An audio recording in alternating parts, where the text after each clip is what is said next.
How do you think you guys played tonight? You know, it's fall, it's exhibition, and I want our guys competing every time we take the field. So I thought our arms did a great job tonight. We threw a guy each inning tonight. I just started off with Bailey Horn. I revert all the way back to the first inning, how excited he's throwing the baseball right now, and has been in his work. That's only his third time to see hitters. Getting Cody Greenhill back out there for the very first time, I think, is positive for us. And then just a lot of young guys. It looks like Carson Skipper's taking a step forward. Drew Baker getting out for the first time. Just all in all, everybody that threw tonight. Peyton Glavin, I thought, threw a very clean, sharp inning. So I can't remember what it was. We're just doing more practice features than we are game features. I think we gave up 3 or 4 hits on the whole night, and that's pretty positive. I would say where we looked like we hadn't put it together, still not enough at bats. I'm not excited about our at bats as a group. When you start talking about a veteran group, you start at catcher with Scheffler there, and Connor Davis, and Bliss, and Rankin Woley, and Judd Ward, Kaysen Howell, Stephen Williams. I don't think they're having mid-season at bats, and they definitely did not tonight. So I was just talking to Coach Gross, debriefing the game there real quick, how we feel like we got a lot more work to do in that category with guys that we know are capable and played a lot of baseball for us. So continue to be excited about the new guys. These 2 exhibitions, being able to get all our guys in the ball game has been really positive. So Any of the new guys jump out at you tonight? I thought Nate LaRue, I thought that was pretty neat for him to throw the 3rd inning and then him hop behind the plate and catch. Boy, his arm's great behind the plate. Really received the ball better than he did a week ago in Columbus. Stepped up. I think first pitch he saw, he drilled into left field. One of our hardest hit balls of the night.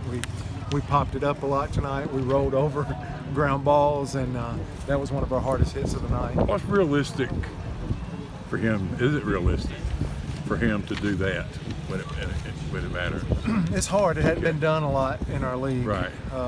But you look at how many guys that we're going to lose after this year. He might have to help us more. I think Scheffler would. He invites the help, because Scheffler caught every day, every second, especially down the stretch. And having somebody, Nate LaRue, he's going to be a great catcher. We know that. His heart's really into the catching, but he can really pitch too. I think he was up to 92 miles per hour tonight for his 1 inning. And then we lose a lot. You start talking about, Tanner Burns, maybe a Jack Owen and a Cody Greenhill, and you look at what this team stands to lose. We're thinking for the moment now and getting him ready as a catcher, but I also think he has enough talent to be a rotation type pitcher, but catcher-pitcher's a tough combo. What's Tanner's situation? He's throwing great. Him and Jack threw before. Feels great. I'm totally excited. I'm getting to the point where I'm concerned about those 2 guys and a Brooks Fuller and some of these guys that aren't participating. I'm starting to worry about am I hurting their gamesmanship by holding them out? But they're actively throwing pretty aggressive. But we only got a couple of 2.5 weeks left, so they probably won't get on the mound. But in December they will, once we finish fall practice. You just don't want to put too much on their arm? I think so. I just want to make sure they're fresh for the spring. That once we started throwing them, we won't shut them down. We'll run them right into the spring. So hopefully they'll be built up. They should be built up more than our other arms that'll take a break here once we finish fall. So those guys should be ready to go come January 8th. Nice to honor QV Lowe in the 67 team beforehand. Yeah, Marty Lovrich, our head coach, who was a longtime assistant for QV Lowe, and Marty's a class act. I think Auburn University Montgomery, I thought that was just awesome for us to get together and to honor really their winningest head coach and a guy that led Auburn to the first College World Series in '67 is just amazing.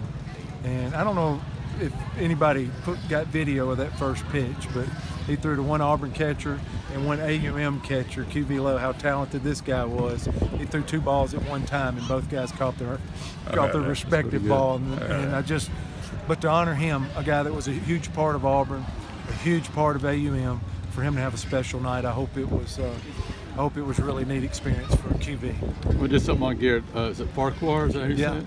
How's he doing so far this fall? Yeah, this time last year, if you posed the question to me, I'd say Matt Scheffler, is our hardest working guy every single day. This year, fall of 2019, it's been Garrett Farquhar. He competes every day. He shows up. He hadn't skipped a rep of anything that he's done. he's caught the eye of the coaches and has the respect of his teammates, and I think our fans will feel the same once they get to see him more. Just a guy that's just out here competing, having great at-bats, low center of gravity, playing in the middle infield, and we're moving him around between second, short, and third like we are a lot of our guys. But he's come to play every single day, and everybody in our uniform respects it. Thank you, Coach. You're welcome.